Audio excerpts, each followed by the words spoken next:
Positive Lens podcast. I'm your host, Scott T. Each week, we will bring you positive law enforcement news stories from across the globe, shared by departments and citizens like yourself. In our Getting to Know Your Local Leo segment, we will speak with a member of the law enforcement community about everyday life and most things non-law enforcement, as we hope to adjust your focus so you see that members of your local law enforcement community are not much different than you and me. Hey guys, welcome to episode 34, Getting to Know Your Local Leo, with Police Commander Eric Tung, who served in a department in Western Washington, close to Seattle. He's also the founder and host of the Blue Grit Radio podcast, writes for police publications, and speaks on first responder wellness. In this episode, we learn what it was like growing up as a stereotypical Asian American kid after winning the birth lottery. We also dive into a raw and honest discussion regarding his dad, growing up in a disjointed home, and their tenuous to non-existent relationship before personal growth sets in prior to his dad passing.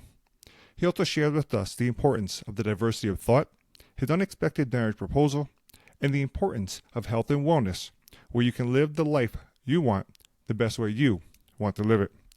Let's get started. Please welcome to the Your Positive Lens podcast, Police Commander Eric Tung. Hey, Good morning, Scott, Eric. How are you today? I'm good. Thanks for having me. Absolutely. For those who are unfamiliar with the different demographics and setup of Washington, can you provide us a little information about the department you serve there close to Seattle? Yeah, for sure. So I'm Western Washington, as Scott said. So our department's a pretty good sized one, but it's really mid-sized, I think, in the scope of the nation. About 140,000 population. Our department is slated for 170 officers. So it's kind of that sweet spot where you know names and faces of those you're working with. At the same time, there are lots of opportunities, and that is what kind of drew me in the first place. Pretty close to 18 years of time served for me at the department. It's a very diverse population. I think our school district has the most languages spoken, potentially nationally, is a statistic I'd heard before.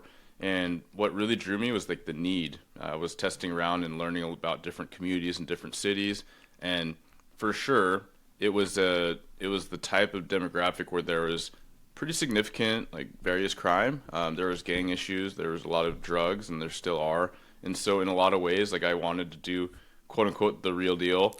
And so in my testing and hiring process, that's what led me to the department, and really the people I met just really resonated with me that were doing the job, and I've been here ever since. And you've rose the ranks quite quickly in your tenure as well, so congratulations on that. Thank you. It doesn't feel that quick in some ways, and the other times, I think, like most people say, it does feel like the blink of an eye, and in some strange version of that.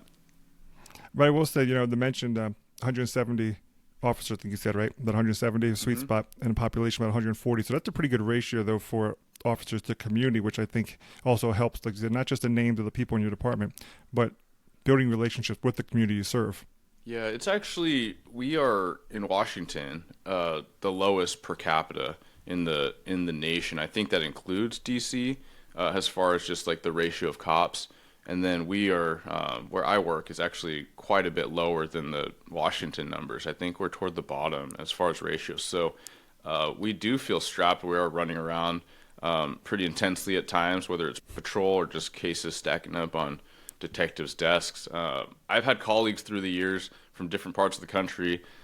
Maybe I've known them professionally and they moved, or just people through the project that have actually shared in a smaller agency. They're like, I'm a detective. I'm kind of waiting. Sounds bad, but I'm kind of waiting for something to happen. I'm like, oh my gosh, you cannot let other people in like busy municipalities or districts hear that.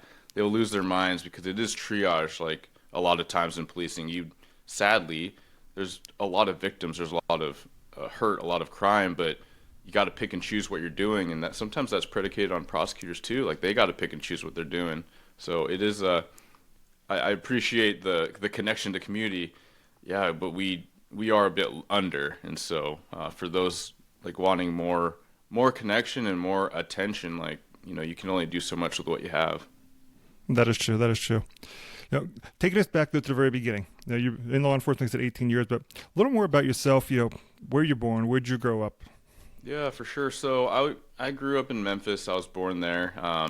My parents both immigrated from China and Taiwan, and my story is started as like a pretty traditional, stereotypical like Asian American kid. I was raised with those types of priorities, like hugely into academics, but also into respect, right? So respect for your elders, respect for authority, and so I always had a deep reverence for those that served. I have an uncle that was in like the Taiwanese Marines, and so that was a figure from a distance that I always looked up to in a way that was unique to anyone else in my family. At the same time, those things weren't really valued in my family structure. They're oftentimes pretty frowned upon in the culture that my family came up in, where it was all about sacrifice and pushing yourself in school so that you could provide more. But more for my culture, my experience was usually financial security and stability of work, right? So that's where you get the things like a huge push towards medicine, computer science, tech, like law. These things are things that people always need, and it requires a lot of academic prowess and hard work to get there. And so those are the things I was pushed in, although like truly in the course of my childhood and adolescence, like none of them really resonate with me, but I just try to take that on. So a little bit long-winded, but in high school and college is where I truly found that those were not the things for me. I just wasn't passionate about them. I wasn't driven towards them. I always was interested in things like junior ROTC or the ROTC program. I was in high school when 9/11 happened, and that hit me in a different way too. And, like most people can remember where they were at 9/11 if they were alive, and now we have a lot of adults that can't, which is kind of striking too. Yeah, it's kind of crazy when you think back that there are folks who were not even born yet that we interact with. Yeah, absolutely. So all to say that, when I was in college and I was seeing, I was going to the University of Washington in Seattle, and I was seeing a lot of crime, like upfront and personal. I was doing the college painting, franchise thing and working hard and helping pay for bills and doing all that and being productive, and then having my car or my work truck, just an old Toyota with nothing of value, right, get broken into like 3 times. It was also the kind of situation where it was nothing like it is these days with people in crisis and openly using narcotics all over the place. It's not like it was, or it wasn't like that that bad, but it was pretty bad. So it just really shows where we've gone in different cities. But it was a place that you definitely needed to recognize some degree of like chivalry and like looking out for other people, walking your friends home, just because it wasn't a safe community just to walk about in the evening. And then even things like, during a break in my fraternity, an unknown person like tried to light the house on fire and actually did a pretty good job, like lighting up the whole side of the house. It damaged a few bedrooms, but there were a handful of us in there during that break, and we had to evacuate like in the middle of the night, wake up to fire alarms and to some arsonist pouring gasoline all over the side of the house. So like pretty legit, not an accident.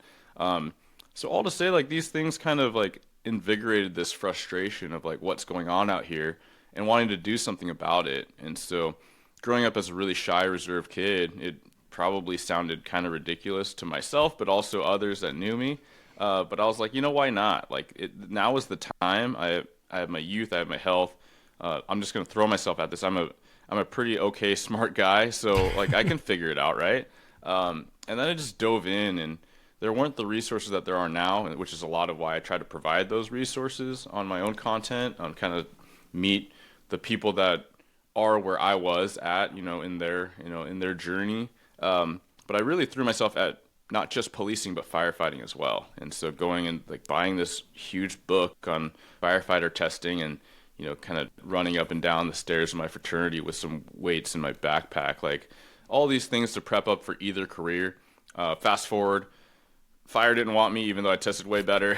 And so police was like the way, right? It was, I think, in a lot of ways where I needed to land. In that summer, doing oral boards and struggling through them like a lot of people do, but then hitting a groove and figuring out my rhythm and what they're looking for and how I could best show up, which is also what I, share a lot about as well. So that summer I got picked up by my agency, and I've been there since.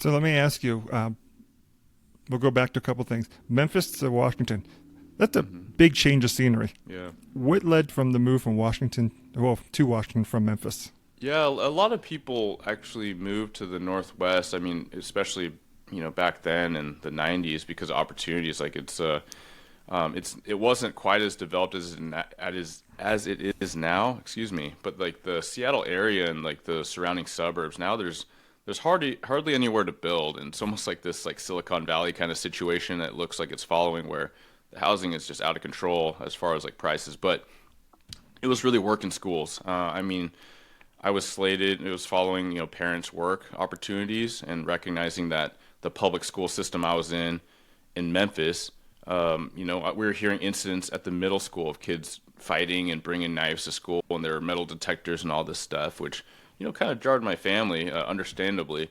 So a lot of it was just to get like a better setting. My dad's side also, like I had quite a bit of family in the Vancouver, BC area, so it was close to that. And my father's father was alive at the time, so to get closer to him. So there were a couple things that lined up, and I mean, I'm happy it happened. Like the Pacific Northwest, as it is known to be wet at times, but it's absolutely a great place to raise a family and access to nature and lots of awesome things. Yeah, there is a lot actually up there. I haven't been up there myself, but I know individuals who have lived there and individuals who even want to move there. And it's funny because one of them wants to move there because of the wetness. They actually prefer that climate. And usually the opposite of what I hear from folks. Yeah. Come between July and September, like our kind of perfect, not too hot summer goes all the way through the expanse of September, which is a little bit different than some places, but that is the ideal time to come. All right, excellent.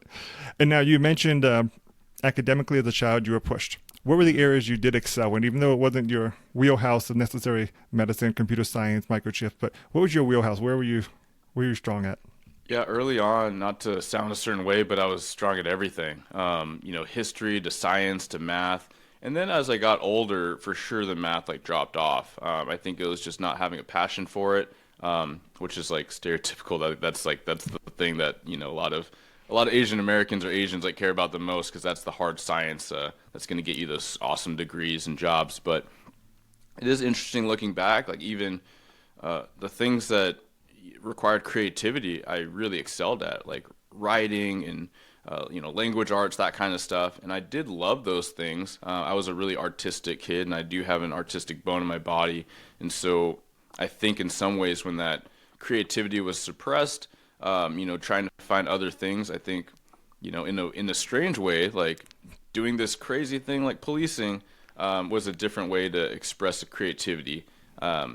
It's not something we often get to utilize creativity in, or it's kind of lost on us. But I think that when cops are able to actually tap into creativity, that's when you really get some amazing problem solving, whether it's community policing or just working a case or taking an angle, looking at an investigation, or recruiting. Like that was where, an assignment I worked in relatively recently, a couple years ago, and just thinking outside the box and just throwing everything you could at the wall in 2021 when it seemed like it was dismal. I mean, we found a lot of success, so it was really scary, but also really exciting to kind of utilize that creativity.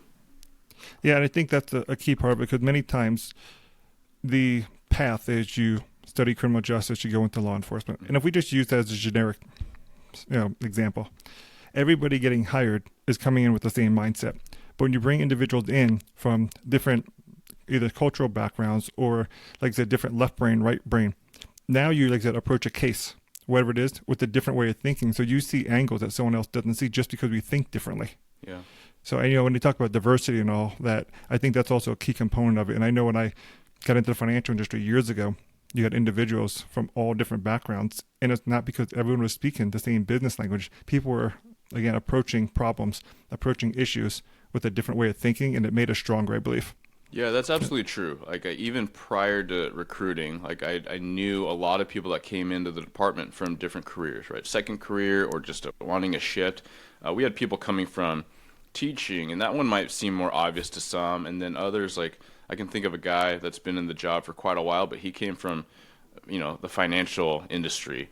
And you'd think maybe off the cuff, you're like, okay, cool, yeah, he can look at like fraud and he can look at all these like analytical things. And that wasn't actually his gift at all. His gift was like talking to people, but he would go from this totally different angle, really like bring them down because he would talk about these high stress types of things with people like their finances and mortgages and packages, and but he would just really just make it about people. And then you just saw how his brain worked very differently, and that diversity of thought is such a underutilized, I think, focus. I think especially with the last few recent years when people talk about diversity in policing, it gets all sorts of like politicized responses. But really, it's like we serve everybody. Like our amazing nation is filled with every type of person, background, etc., but also personality and ways that they think. It's like, why would you not want as much of that as practical, especially representative of your community? Because you are going to have the most fleshed out team, right? We cannot have a department full of quarterbacks or offensive linemen. There's a reason why all of our skill sets are different on a team. So the same thing, like when we think about it as team, and how do we interact with the other half of our team, being the public? I mean, that's where you really make a lot of amazing things happen.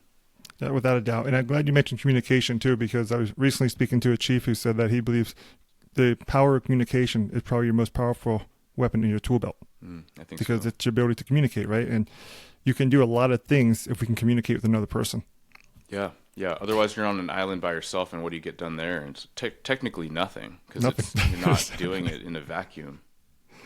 Yep. To go back, you reference, I know the example quarterback, you reference the defensive lineman. Did you play sports at all growing up? I know it's an academic focus, but was there a sport component to you as well? No, I did not. That's why anyone that knows me will be like, why is he making sports analogies? I did not play sports ball. I was raised to play piano. Like the stereotypes were true for me, a lot of them. So like being intrigued in athletics, let me rephrase it to like athletic ability and fitness. Like that was a way later. That was like basically college into policing, and then really finding the need for that. That's a huge passion of mine, health and fitness, nutrition, out of the need to be like your best, robust, adaptable guy or gal that can chase down somebody and wrestle them into submission if you have to, but then also recover and be durable. But no, as a kid, I was like the stereotypical, like scrawny, shy, like little Asian kid that just hit the books really hard. So no, but I am fascinated with like competition because of that ability, right? Like, so I've come to really appreciate sports, although I'm not avidly following most, but I do dabble in where I get really in the weeds of like watching something.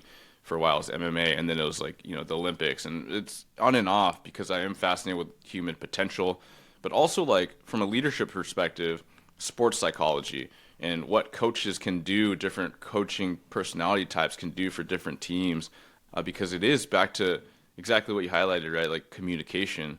You have no coach. You have these like top tier athletes. Are they going to get the job done? And oftentimes, no, not without leadership. Yeah, there's a lot of sports examples out there of where the best player doesn't always win, but the best team wins, right? Mm-hmm. Yes. And usually you hear you can't have great coaches without great players. Well, that is comparatively true. A great coach, though, and we tailor that wording, great coach being a great leader, can get a group of individuals to work together to achieve an individual team goal, which I think is always impressive. And you see it across all different spectrums in sports and out of sports. Yeah, for sure. Even solo sports, right? It shows the power because, like, it's trainers, it's the coach. It's like, let's say it's a shot put thrower. Like, someone outside of that shot put thrower's body is telling and able to build on what they know about them, what they know about what's going on with their body, what they're observing in real time, to talk through it, right? It's not just like you're just not just going out there by yourself. And there's a lot. NASCAR driver, like, there's a lot of this crew like working alongside you. So it is all to say that we don't get much done alone. Policing is not a solo sport, although the old school archetype, like, it felt like that at times, especially in small rural communities. But even then, you're running your lap, you got your baton, you got to pass it to the prosecutor, you got to pass it to your supervisor, right? All these types of things. Those parts will go back to a skill set you mentioned, though, is your writing ability. That articulation that you can probably put in your police reports makes them sound, so when it does get passed off to the prosecutor, now their case is a little stronger because of what you did on your steps, right? So the artistic side does have a strength for you in policing as well, because again, if the documentation is not there, if it's not prepared properly, the case isn't as strong. You're basically possibly apprehending that criminal anyway, but you could be reapprehending them just simply because the case fell apart due to poor evidence collection, poor documentation. And I think those are probably more challenging for you guys than anything else, to know that you did everything and then an I wasn't dotted and the case was gone. Yeah, I mean, that's a real thing. It generally happens with newer officers. It's not to poo-poo newer officers. You're just learning a lot. But also it happens with like seasoned officers, just literally not crossing the T's or filling out the field, the paperwork the best way. Like, yeah, a judge will release them. And it's not to point fingers at a judge, but they're looking for this thing that is a requisite that we all know and we train. But if you don't check that box that you have an objection to community release, with how they're trying to triage things, like they will release that person. And now you got to track them down if you can. Of course, there's a lot of methods to do that, but how, the personnel and the bandwidth, and it's easily avoidable. But if we slow down and we focus on quality, I mean, that's such a thing. Yeah, I knew an officer who used to, after every traffic stop, would write on the back of the ticket some notes. And I asked him why he put the notes on the back of the ticket. Yep. And he said, because I need my copy. So if I go to the court, I can remember the specifics of the interaction that took place. Have to, yeah. And again, it wasn't something, it was simply, even for, I say it's simple as a traffic stop. Not that traffic stop is simple, but showing up to court for a traffic stop, even that, just trying to have the documentation notes accurate, that doesn't get tossed. Yeah. If you go to court as an officer, you will not regret writing more than you thought you needed. Because generally, whatever you go to court on, my experience having gone a lot through the years, a variety of cases, there's a lot of cases where I looked at it and I'm like, this is all I wrote, seriously? Dang it. And this is pre-body cam. So, which is also a tool. It's not the tool. Right. But let's go into the personal side of things. I know we'll want to get into some of the health and wellness a little bit later on in this, but there's a lot of things that society experiences that officers experience, and it's not within the uniform, but it happens to you outside the uniform. Can you share a personal, maybe a challenge or personal struggle that you've gone through during your life that you think others can relate to? Yeah, I think, if we're going to go totally out of the uniform, and the reason why I make that distinction is like, there's so many things that happen in the uniform that like absolutely transcend in the uniform, right? But they affect, like, you're the person, you have a job and you wear the uniform X number of time, like X amount of time, but then you don't just like get to wash that off. There is a method and a use to some level of compartmentalization, but it's not fully possible to do like 100%. Right. And there's some downstream consequences if you try. But all to say, yes, a lot of stressful things in the job, like physical danger, but also administrative stress and like logistical things, getting sued, getting investigated for, discipline stuff. Like that's just stuff that happens in the job that I've personally felt. And it absolutely affected like, my headspace at home. And so that's just a fact. But, I think one of the things that comes up for me that is definitely a pillar, I suppose, of like how I build my life or how I try to live my life is like, my relationship with my dad. And growing up in a pretty disjointed home, it's a lot of, I think, like if I was to psychoanalyze, it's a lot of why I became a cop is because I had this really tenuous, at times terrible or non-existent relationship with my dad growing up. So I think, in today's society, and I've said this numerous times, and I'm not the only person saying it, like, there's a lot of people with way more awesome degrees than mine that in the space or various spaces that recognize that as a society, we have a gap of a lot of men not stepping up. And that can be seen in some traditional ways, that can be seen in some non-traditional ways. But the fact of the matter is there's a lot of fatherless young men out there. And I'd make the distinction of gender because it does appear statistically from my knowledge that men will do some more volatile, reckless things without proper guidance and community, whereas women don't tend to do those things. And that's from psychologists and sociologists and all that.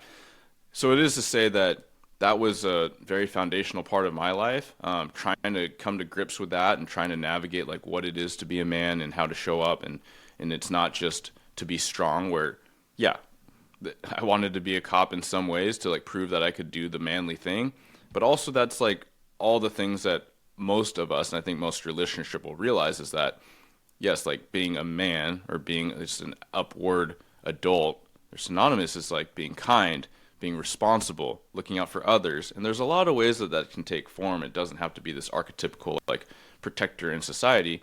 But for me, that was the thing. So I think growing up, especially like with a cultural divide, growing up pretty traditionally, having that gap and then navigating that was difficult. But what I will say too is that even with a gap of electing not to talk to my dad for like 8 years, with him continually reaching out, just because I just felt like there was this tear and it wasn't serving me, and I didn't want to. I was so upset and angry, like I was an angry young man about how I perceived things and how my mom was treated and what she felt going through that. But to come full circle and be able to reconcile and forgive him and make amends before he passed, I think that is something I'm actually really proud of, that I've had a lot of personal conversations where I shared about, because it's not an uncommon situation, unfortunately. And I would never presume to tell or encourage someone to do something because it worked for me, but I found so much release in help in how I look at life, like these struggles and adversities. What's in the past is in the past. It's easier said than done to move past it. But to really come to a place with a lot of work and attention and reflection to look back and say like, yeah, I'm glad that I was able to repair that and move on, move up, move forward. That's something that I think was a skill or muscle that was built that will help me and has helped me through a lot of other challenges that are inevitably going to keep coming. Yeah, I appreciate you mentioning, Eric, that you were able to reconcile before passing, because I think that's so important, because that thought of not being able to and then never being able to after the fact would eat at you probably longer at that point.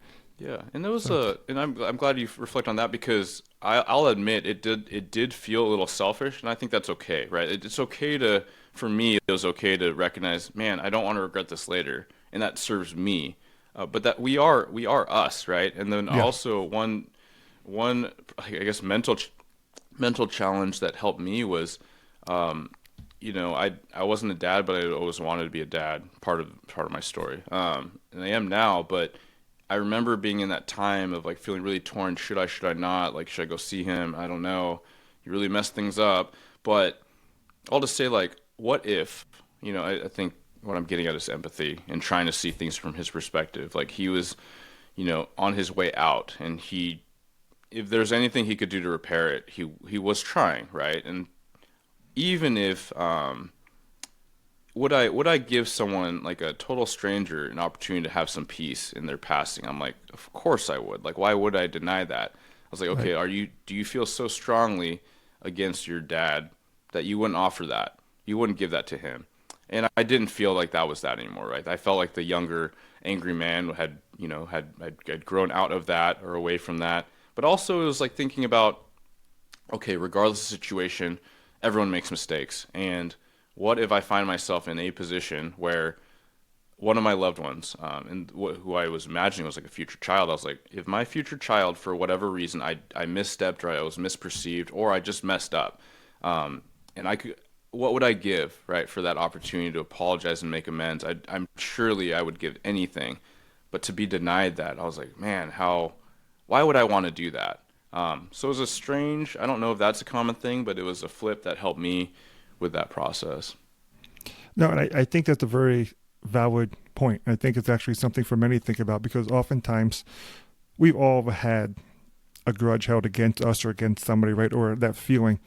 And that selfishness of getting away is saying, I don't want to be the one to back down. I don't want to be the one to give in. Yeah. But we always hear the expression, it takes the bigger person to do it, but it's easier said than done. But the perspective you put on that, would I give this grace to another person? If I was in these shoes, how would I handle it? You basically put yourself in your dad's shoes to see how he may have been acting. And then also you thought about your future self and how you would feel about it. So I think that says a lot about you, and be able to not necessarily self-reflect, but future reflect also. I don't know if that would be the right wording, future reflect, but future state of how totally you would get what handle you're saying. And you're right. I think in that time of life also was a lot of emotional maturity, truly. I I think the ability to empathize, it's a common conversation, especially in today's society, but also in policing. But earlier, whether it was my dad or other people, like extreme judgment, right? I came in and I had the job and the oath and the training and the weapons and the tools and the law in a lot of ways, right? And as a 21, 22-year-old, right? I'm hit the street as a 22-year-old. Like, sure, I experienced some hardship. Sure, I was pretty mature for my age and I was pretty responsible. I stayed out of trouble, pretty sharp kid. But like that's a lot of responsibility. And I had this like drugs are bad. What are you doing? Like this judgment. Whereas like through the years and seeing a lot of things and reflecting a lot and trying to personally grow, I recognize like I don't know that person's situation other than like this moment. I can see the track and I can see all these things, but also like I could easily gotten mixed up with the wrong people, being a latchkey kid with my mom working so hard, long hours. Like if I just didn't obey, if I didn't just stay at home and do what I was supposed to do, or stay at school and do what I was supposed to do, like how different things could be. And that's not to excuse bad behavior. I think that's where a lot of cops and just law-abiding civilians get frustrated at times. It's not to excuse bad behavior.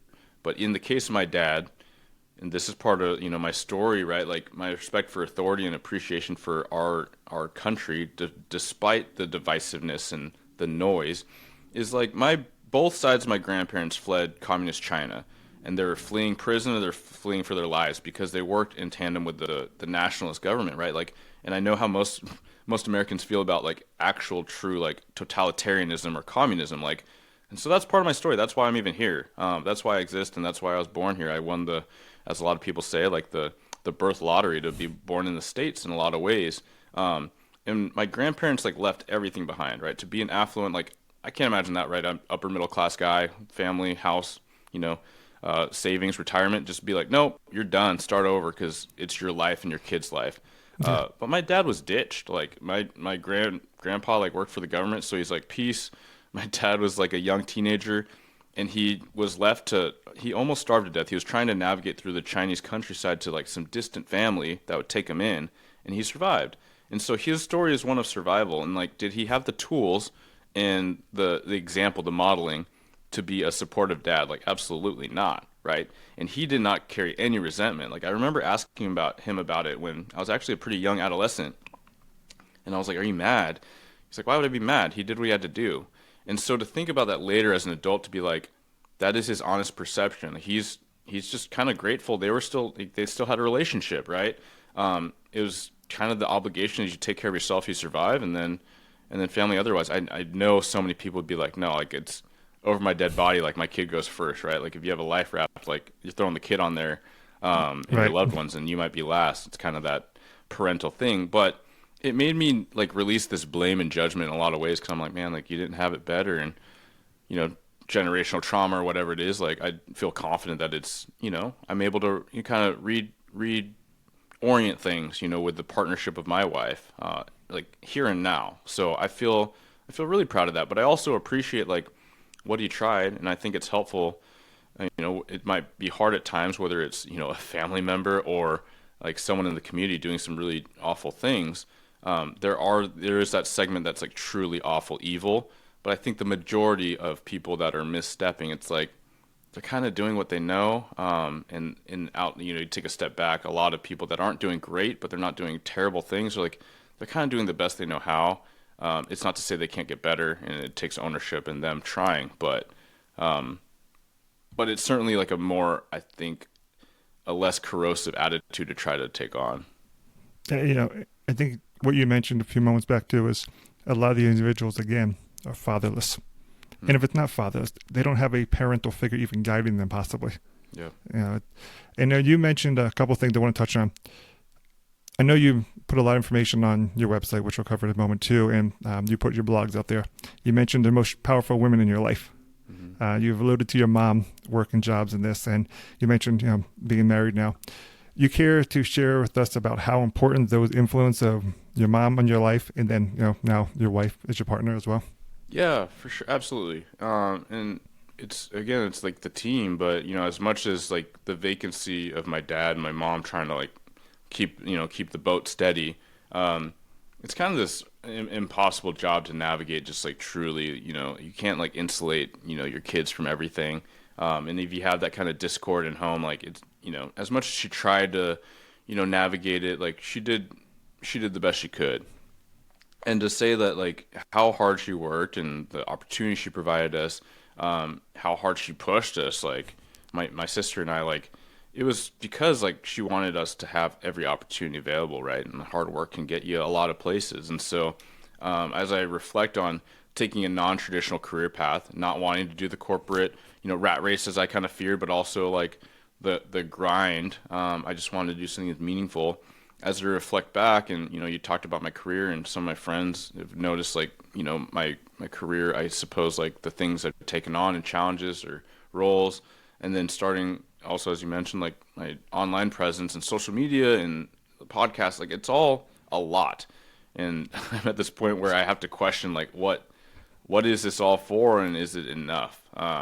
And I think it is a lot of like grind, right? It's like that teaching of like you got to work hard. You're not going to just do something to do something. And there is a toggle. I think it's great, but I think it needs boundaries. It needs a ceiling. It needs these kind of guardrails that I like to talk about and reflect on. So, but yeah, I absolutely appreciate, my mom. Like I think that, the dovetail, talking about fatherless or just people missing that parental figure. A lot of times it's because there's a parent or a guardian that's just like, they're just trying, they're working long hours, whatever. Like they have to make up the gap. And then so you have that time intention gap. And then there's so many people that just step up in that role. Teachers, coaches, friends, parents, right? Like, and I had a lot of that, like friends, parents, as far as like just being around the right kind of healthy circles. I'm extremely grateful for that. I, think about, I wasn't just like at home as a latchkey kid forever, but like, no, but to have positive influences, through other people's parents and dads, parents of both genders, but like really to see what like a quote unquote healthy household can look like. Like you got to see it somewhere. And maybe it's a little bit on like a sitcom on TV. It's an example of what's possible, but then so much more powerful when you actually, you're sleeping over, you're having dinner and breakfast with this family, you see how they interact, how they bicker, but how they resolve. Like you need to know what's possible. You need to see how it could be done so you can do it similarly or take a twist on it. So yeah, absolutely. My mom, like I reflect on it every now and then, and recording like kind of right after Mother's Day. But I mean, I wouldn't have anything good in my life without my mom having put herself out there and self-sacrificed. And a lot of times like parents can do like their own happiness for their kids. And then with my wife too, like we were raised both very differently, but to come in aligned, and I mean differently in that like neither of us want to repeat our childhoods for our kids. And that's not to say like not to blame or shame, but not the kind of environment, again, like my wife's family had their own version of like needing to work and navigate these things. And whereas I was like under the, the strong thumb of like, control and pushing academically, my wife was raised more, kind of just loose and independent. And so to meet in the middle and try to build this partnership for how we raise our kid, like that's our intention, right? And so I highly appreciate, I mean, she's been through a lot with me. We got together, I was already a cop. We knew each other before from school and mutual friends, but I mean, she was there standing on the back deck when I was like getting driven home after my shooting and my arms all wrapped up in bandages from second-degree burns. Like that's I can't relate to that. Like I can perceive maybe what that feels like, but I can't truly know how that feels to call. Like I think I texted her, hey, like something happened at work, I'll be late and I'm okay. Like just to get that text that's supposed to be like, hey, it's okay. Like how jarring and terrifying it must be to get that text. Yeah. And then to call me when I'm at the hospital and I'm talking to the nurse, and I've shared this before, it's been a while since I said it, but recommendation to other people in this scenario, just, now we have this feature where you can hit like, hey, sorry, I can't talk right now. Like do that. But I didn't have that feature back then. I said to my buddy, hey, can you answer the phone? Just tell her I'm busy, right? Like she already knows I'm at the hospital, and now, you're calling your loved one and they don't pick up the phone. It's their friends awkwardly saying, hey, he's right here. He's okay. Like, no, I just call back later. So little lessons learned. I can only imagine how terrifying and jarring that was, to navigate this. Like, yeah. And the something point you terrible's mentioned too happened. Yeah. is like you said, you living the experience is very different than her just getting a text message or a phone call, right? And I think that's oftentimes when, if it's military, if it's, policing, the spouse is just as much in the career almost as the professional who's in it, but from a different angle, right? Yeah, they maybe live more everything. so too, because like because we have the control. We can see it, we can process it, and they probably, whether it's a dispatcher or your spouse, like they can't see it. And so where does our mind go? Generally the worst. The worst place. Yeah. Now you mentioned you knew your wife earlier, when in college and mutual friends, but do you remember your first official date? Yeah. I remember my first official date was, I thought it was like going to be a date. It was summertime, going to the local kind of lakeside park close to where she lived in Seattle. And lo and behold, there's 5 of her other friends there. I'm like, oh, it's that kind of. So we go in friend zone right away. And it wasn't really that. It was just that's what they were doing. But then it's one of our closest friends that actually married us. She was like that friend that just like turned it on. Like, we knew each other, but not really.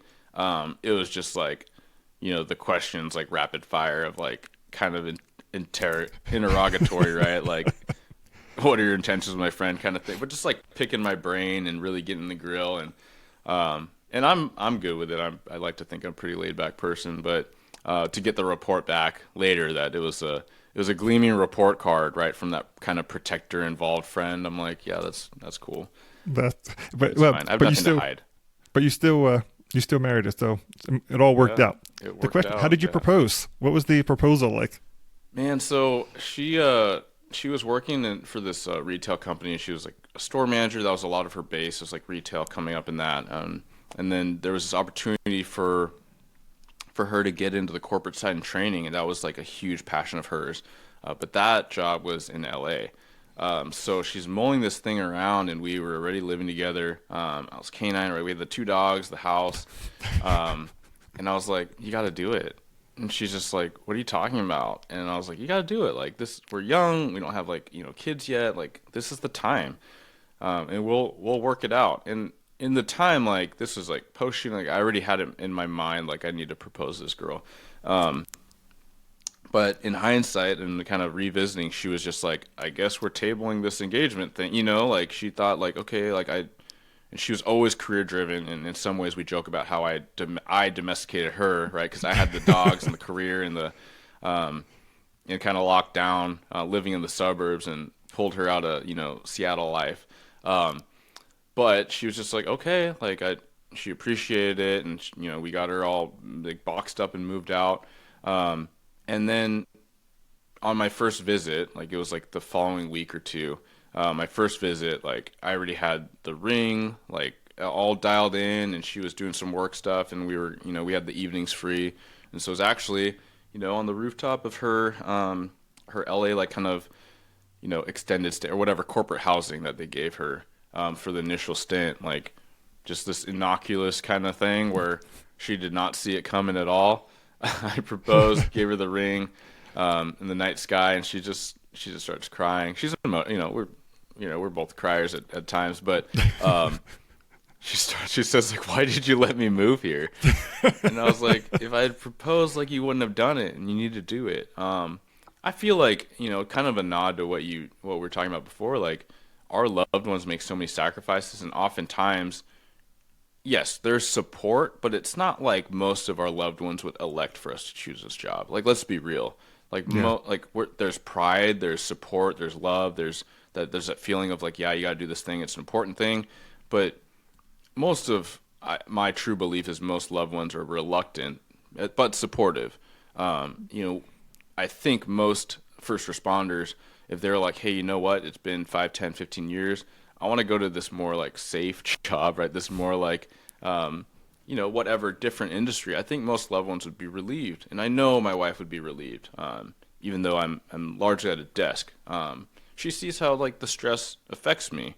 And it's less worrying about my physical well-being, but it's like now I have, 35, 40 people under my command that I feel personally responsible, as I should. And I hear their voices, and I hear them going to some of these sketchy calls on the radio, like, or I review it after the fact, and I know they're actually okay, but I watch the camera and I'm like, oh my gosh, like I'm glad they're okay. Like that could have been bad.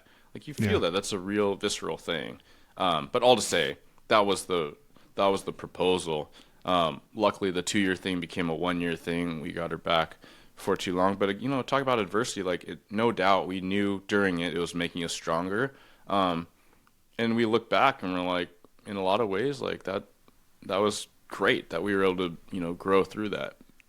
And I think it also, like you said, had you proposed 2 weeks earlier, she doesn't move.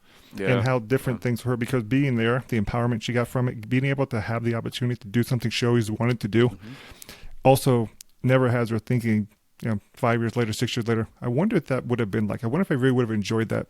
hmm You gave her the opportunity to fulfill something she really wanted to do. And like you said, it made you guys stronger. That distance, again, absence makes the heart grow fonder, they say, right? But hmm that strength that you guys cultivated in the relationship from being a distance apart led to where you are now. Yeah. So, Yeah, it's a forge, right? And so it's like it can make the heart grow stronger, or if not well attended to without the right practice and intention, like then it doesn't, right? And then it yeah, dissolves. I think we all have either in a personal or like other, you know, relationships in our circles, like we know that to be true. But I think when you want it bad enough and you're aligned, then whether it's a romantic relationship or work dynamics or projects, like yeah, you can make it happen. yeah, absolutely. Now, you mentioned the stresses of the job and the work, but what are some things that you do to help relieve, like when you're on your day off? What hmm is a day off? Well, what is a fun thing you do on your days off, with you and the family or you yourself? And then what is something you do also in that time off to try to, like I said, relieve some of that stress? Yeah, a lot of things. My go-to for years for the job stressors was physical fitness, right? Like just lifting weights and getting in the zone. Like I love this thing I heard a long time ago, but it was like when you put heavy weight on your back, or you're doing a squat, or you're doing a bent, you're under a bunch of weight, you're trying to move this, like you have to be present. And there's the same kind of nod from a totally different direction of like yoga. Why a lot of people love yoga, and I'm not an avid yogi, but I see the benefit and I have experienced it at volume at times. But yes, like when you're present, then you can truly decompress. I'm a type of person that is usually needing to do something and or needing to think about or read or listen to a podcast, and not super long ago that was basically all waking hours I was learning or trying to do something. And it's like I can now reflect for me, and I think most people, like there is a too much, right? There's law of diminishing return. There's also like sometimes you just need less noise. And so for years it was just like heavy weights, but with high stress, low rest, like that's not always the solution. Oftentimes that can exacerbate things. So I would say like activity, movement is a requisite for me daily. And it might be 20 push-ups and that's all I got that day, or I walked the dogs for 10 minutes. But now it's more of like things that can enhance presence, in my opinion, which is, you know, leave the phone in your pocket, or better yet, bonus is like if you can leave it at home, just walk around your neighborhood 10 minutes, right, with the dogs.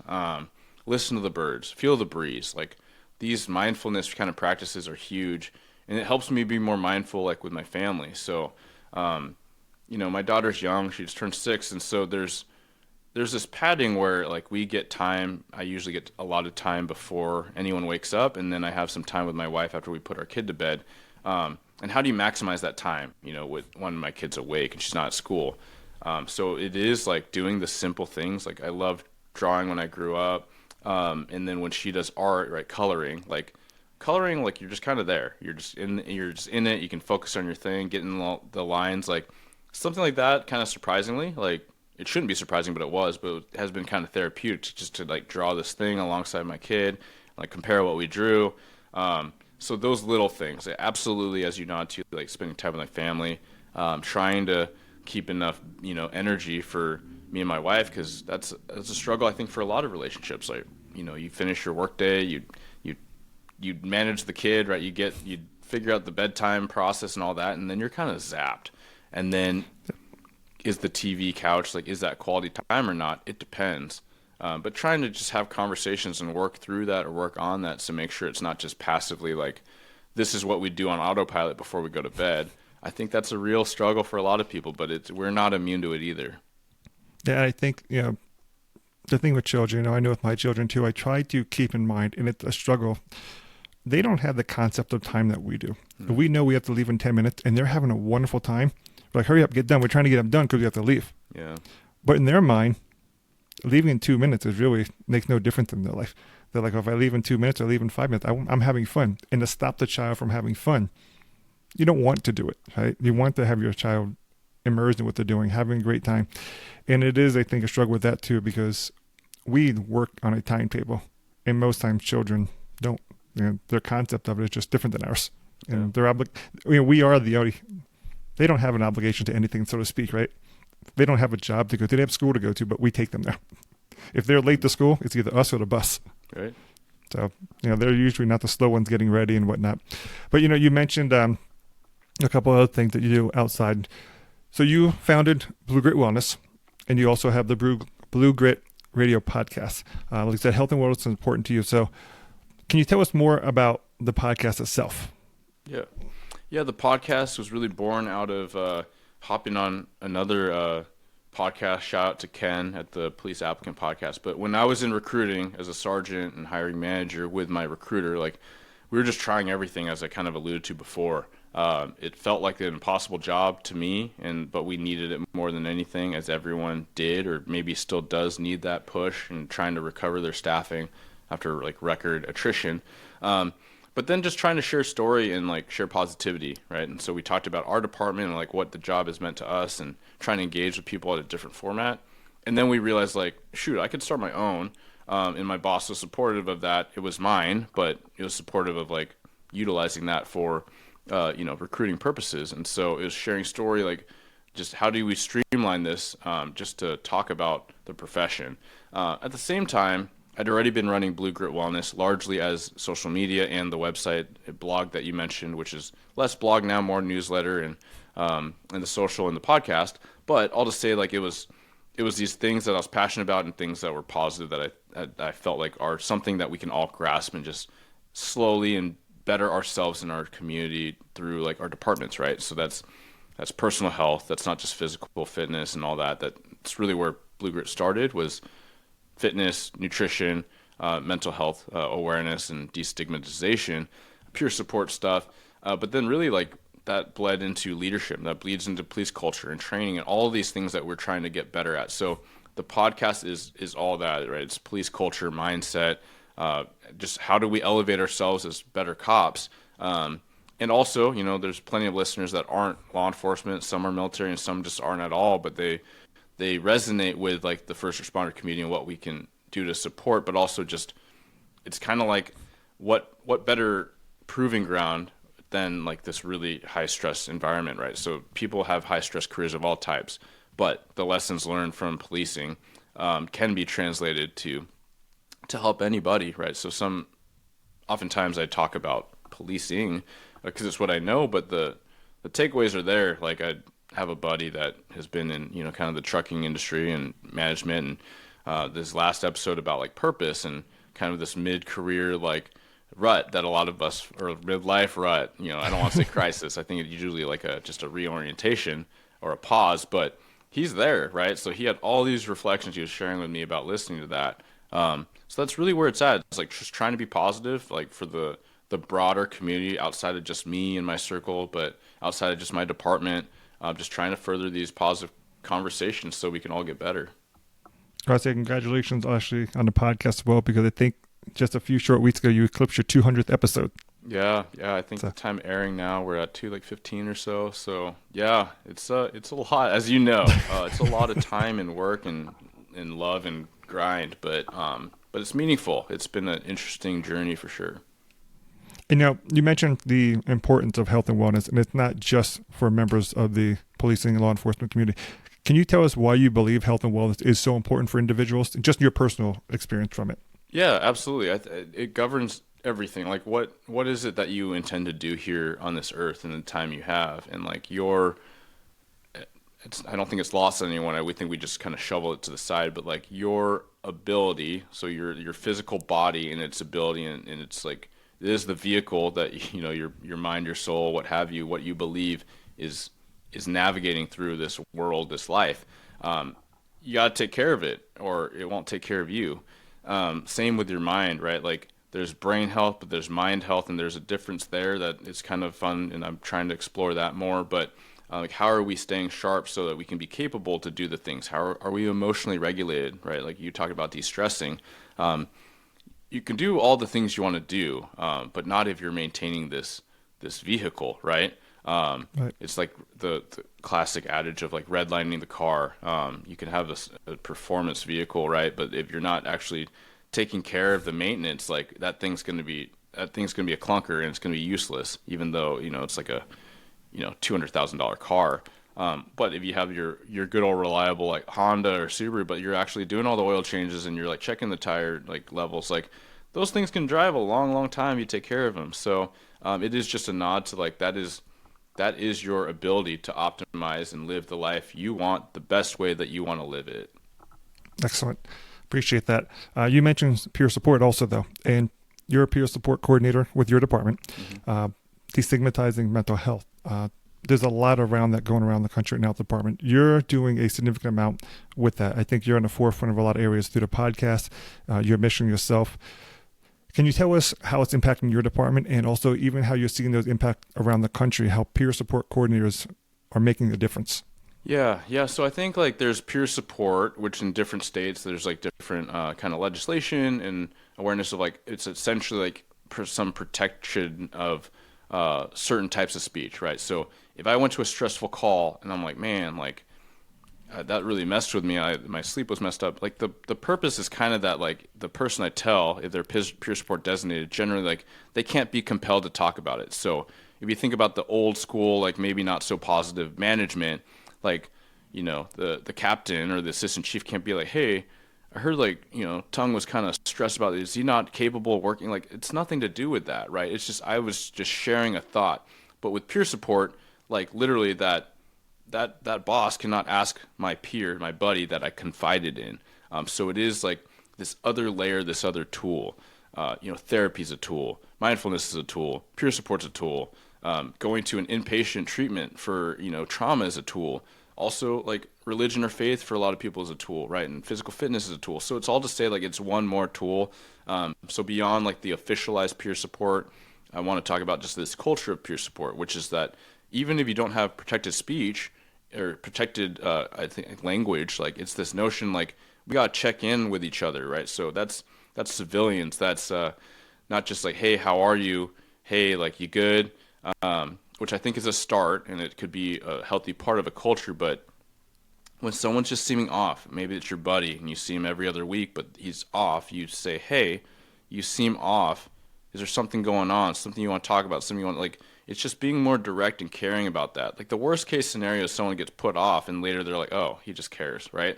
And generally if someone's really put off, then maybe something is going on, or why would we be so reactive? So all to say it's like more of the culture. And when you ask about, at my department, having been wearing a peer support hat for years and years and years and just kind of doing these check-ins, and sure, it's part of the culture, but really feeling at times when my voice was off, right, on the radio, and having my buddy like really call me aside and be like, hey, when are you, like, let's link up over here, like meet me in this lot. And I was kind of annoyed by it, right? But he recognized like something had happened, and it's not like I put out on the radio that I almost got hit by a car, but he could tell something was up. My sergeant didn't pick it up. He's kind of like, oh, you're good, cool.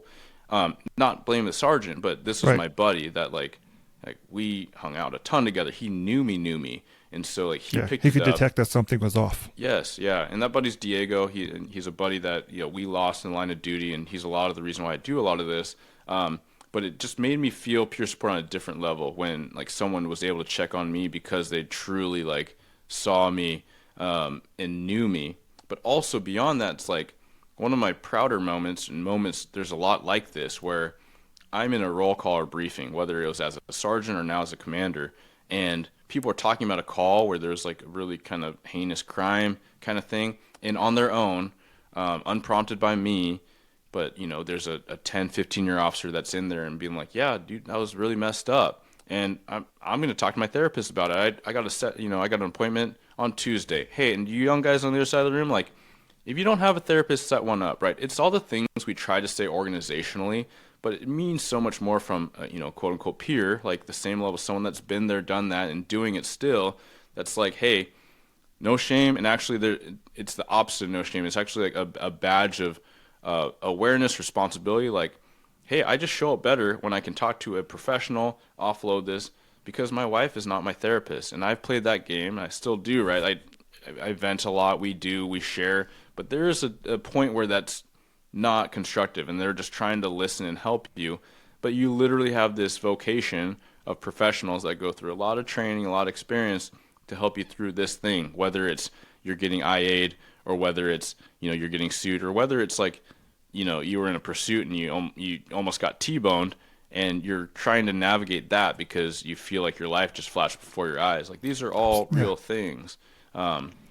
So all to say, I think that's the culture of peer support that I am truly most proud of, is just when you see it working, and you hear someone went to a child call or something, maybe, she, she's trying to get pregnant with her husband, and she's just a coworker, right? But like, people are aware, and they're trying to show support, and the person, the team members feeling that support. I think that's what it's really all about. Yeah, and I think, the part that you mentioned, individuals, I mean, we always want the leadership to reflect the culture that we want everyone to follow. But we know, just in general, law enforcement, there's still a large portion of the population that has some of that old school mentality. And that's just what it is. Good, bad, or indifferent, right? But when the peers can look to another one and empower them to seek support, now that individual knows that it's a part of a we culture. We together in this, in briefing, are all able to move forward. And now that power in numbers, now you have 10, 15, 20 people in a briefing room that all feel we can do this. Mm-hmm. And versus if one person might think it's the wrong thing to do, 20 of us believe it's the right thing. I think that helps. And like I said, and people want to be a part of something. And when officers can feel they're a part of a bigger picture and they're all seeking help, and again, it's not a negative. We all need support in different areas. And so I think that's awesome. Like I said, the fact that they did that without you prompting anything, and they looked to the other person next to them and suggested it, is really cool. And especially for young officers, you're not rookies, starting early rather than waiting 5 years later until they start to feel that burn, or maybe in their first year. And unfortunately, it happens early on too, right? Mm-hmm. And we know the consequences that can come of those situations. You mentioned that your buddy who was in construction hit that rut, and he, from the podcast. I think it's safe to say, from everything you mentioned, peer support, though, is not just within, like I said, the policing community, the law enforcement community, but it could be school teachers. It could be individuals working in gas stations. It could be people in warehouses. Any role you work in, any individual can have an off day or something going on that is making them feel a certain way. Mm-hmm. And having those friends and family around you, or those coworkers who recognize that, I think is powerful. So, 100%. For the individuals who either want to communicate with you about the health and wellness side, what you offer with Blue Grit, what is the best way for them to contact you or reach out to you? Yeah, for like questions or suggestions on the podcast, I love that. I love feedback, or just kind of Q&A stuff that I can use to help other people. bluegritwellness@gmail.com if email is like your preferred method. If you're on Instagram, I'm pretty active on there. The page is Blue Grit Wellness. And then also LinkedIn. So if that's the platform you prefer, I'm on LinkedIn. It's just Eric Tung, and you'll see me, and you can get a hold of me through there too. Excellent. We'll be sharing those also in the show notes, so I appreciate you providing them for us. Wrapping up a few things for you. So we talked early on about community and the ratios with your department and the population you serve. What do you think, though, is the best way for the law enforcement community and the community they serve to build a stronger bridge together? Yeah, I think it's just to stay curious and stay patient, right? Like, so often I've felt this, and I see it all the time with law enforcement. It feels, especially if you let the media get to you, or like the perceptions, social media included, like it feels like it's an us them. It feels like, especially in the last few years, when it got the worst, it was like, okay, you're out here, you're one of them, and you're doing all this bad stuff. But if we apply like patience and curiosity, like that's what gets us to empathy, right? So it's hard just to apply empathy if that's like completely opposite of your truth, right? And I know that your truth can be kind of triggering to some people, but just recognizing that, like, I don't I'll never know what it's like to grow up as somebody else in this lifetime, right? Like I have my life, I have my lens, and your positive lens, right, Scott? Like so, that's where the sharing a story is so powerful for those that are willing to be patient and listen to it. It's not just my story, but it's like whoever's story. It might be your neighbor two doors down. Like, have you had the time to consider like what they may be going through when they're barking at you for something like you left in the street, or your hedges are overgrown, maybe one door down, right? That kind of neighbor dispute that like we might respond to as cops. Have we applied that, right? And so I think a lot of times when we are also patient and curious, then we will seek our own sources. There's so many independent news opportunities these days. There's a lot of efforts I see, like trying to find more unbiased news. Like that's awesome. I just kind of see it in the periphery, not through my job, but just like being on social media. I see like this platform or this site that's like that's their goal. I'm like, great. I think most of us are like kind of closer to the middle than like these extremes that we get fed. But then it feels like, and outside of policing, right? Like some of my most, I think, politically involved or passionate, let's say, friends on both sides of the political spectrum, like they feel like the world is quite different than I feel it is, right? But that, the fact that we're all really close friends says something, right? And so I think that we're more similar than we are different. So that's like kind of maybe my philosophical, like zoomed out lens on how, the question you proposed. And I think what you mentioned is very true, because I think all of us have friends on both sides of the spectrum, and yet some of them are our best friends. Yeah. And that's because we took the time to know them at either a younger age, or we accepted them and talked to them as people and not about just political views. And it's amazing that, like I said, the country being, we'll just call it split 50-50. Sure. Yet we can have friends that are completely different than us, but our country seems to, like I said, the polarizing in the media makes it seem much more extreme. But I think you're right. We probably have many more people in the country towards the middle than the extremes. Yeah. Again, I think the non-political values topics, I think you're right, man. It's our values are aligned in our friendships and those that we choose, like our chosen family. So your closest friends, how you're living your life obviously correlates well with how they're living their life, how they're trying to put their energy out. However, with like politics, political systems, government, like that is, creating these systems to like how everyone else should live, or how should we affect that. And that's where the subjectivity just obviously takes off, and like how we should apply these values, because we say we want the same things, but that looks very different. But ultimately, like focusing on what you can control, like for me it's like focusing on relationships and impact of people rather than things. I think that's something that really helps me either in my job or just kind of in my day-to-day.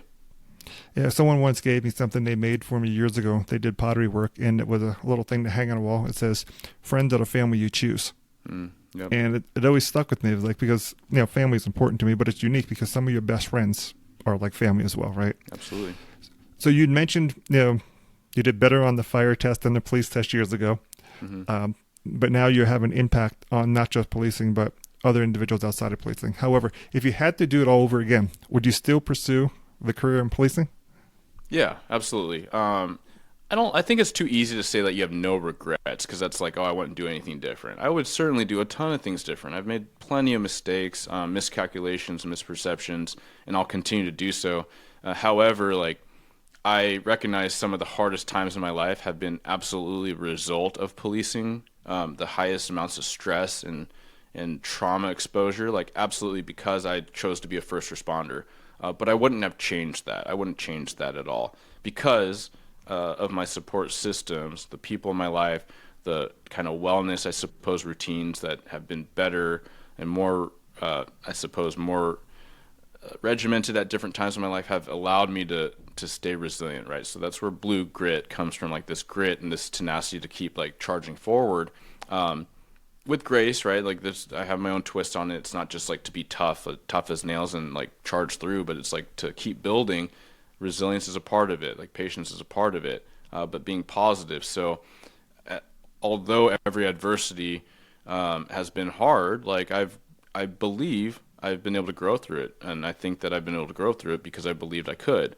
And so I think just like the biggest, hardest times, losing a buddy in policing, like it was his life and his example and legacy was an absolute gift, and it was able to be magnified in a way when he passed.